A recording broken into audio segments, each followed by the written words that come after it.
고 크게 다치신 것 같다. 그래서 우선 한시름을 놨어요. 근데 병원으로 이동을 하고 있대요. 근데 엄마가 보지는 못했대요. 왜냐면 산에서 다치신 거라. 실족. 예. 이제 뭐 헬기로 해서 이렇게. 그래서 이제 누나들한테 연락을 취해서 병원을 가는데 이제 매형들이랑 만나서 차를 타고 병원 가는데 제 핸드폰으로 모르는 번호가 전화가 오는 거예요. 근데 이제 그때 조금 이상했었어요. 근데 야, 모르는 보러가 느낌이 네, 근데 딱 맞아. 받았어요. 근데 언제 확실했냐면 그분이 뭐 제 성함을 여쭤보고 누구 보호자 되세요? 그러더라고요. 근데 여기도 그랬던 게 그러니까 보호자 되세요? 그래서 제가 맞는데요? 그랬더니 그걸 물어보더라고요. 운전하고 계세요? 그러더라고요. 아, 아이고. 그때 이제 딱 알았죠. 이렇게 근데 배우죠. 한 번 더 물어보더라고요. 운전하고 계세요? 그러더라고요. 아니요. 그랬는데 이제 뭐 돌아가셨다고. 예. 태규 씨가 가장 먼저 태규 씨한테 알린 거예요? 그죠. 그래서 이제 더 슬픈 건 뭐냐면 보호자였던 거예요, 제가. 그지 이제 저 법적으로는 사실은 한 번도 그렇게 생각 안 했거든요.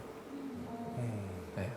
왜냐하면 나의 보호자가 아버지지. 그렇죠. 그래서 그렇더라고요. 근데 이제 병원에 딱 도착했는데 이제 거기에 더 뭐지 힘든 상황이 남아 있는 거예요. 굉장히 잔인한. 왜냐하면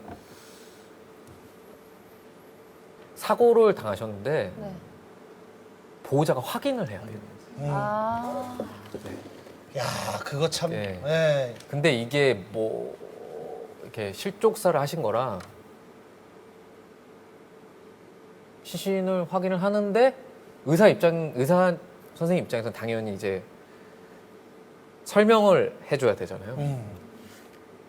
그러면은 그 아버지를 보면서 어디가 어떻게, 그러니까 신체 부위가 어떻게 손상됐는지. 가 이렇게 듣는 거예요. 예. 돌아가신 아버지를. 근데 손이 보이더라고요. 손이. 아버지 손이 보이는데 이렇게 흙이 이렇게 묻어 있는 거예요.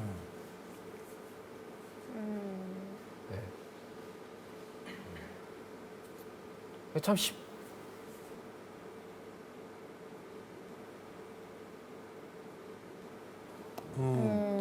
근데 이제 누나들은 못 보게 했죠. 어머니도 그렇고. 근데 그것도 되게 웃기더라고요. 그러니까 돌아가시고 나서 이제 그러고 있는 거잖아요. 아들 노릇 하겠다고. 그러니까 사실 되게 한심했었어요. 누나도 울고 소송 있는데. 때문에 아버지 잔소리 듣기 싫어서 좀 피해 있었던 상황이었고. 예. 그리고 아버지 저기 그 돌아가시기 전에 그러면 뵀던 게 언제? 못 뵀어요. 돌아가신 날도. 아니 그러니까 아 며칠 동안 네. 그리고 이제 돌아가시고 나서 이제 듣게 되잖아요. 네. 이런저런 얘기를 듣게 되는데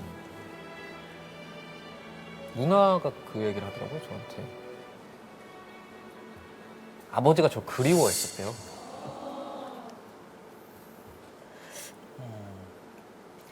근데 이게 근데 이게, 사이가 네.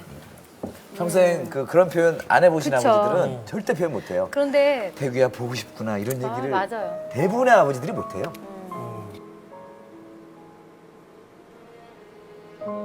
가장 컸던 게 뭐였냐면 아버지가 이제 제가 이제 아버지를 외면하고 있는 동안에 궁금하잖아요. 내가 들어왔는지. 아, 예. 근데 제 방이 바로 현관 바로 앞이거든요. 아, 예. 근데 그거를 열어봐서 봐도 될 거라고 생각을 했는데 못 열어보셨대요. 그리고 신발을 확인하셨대요.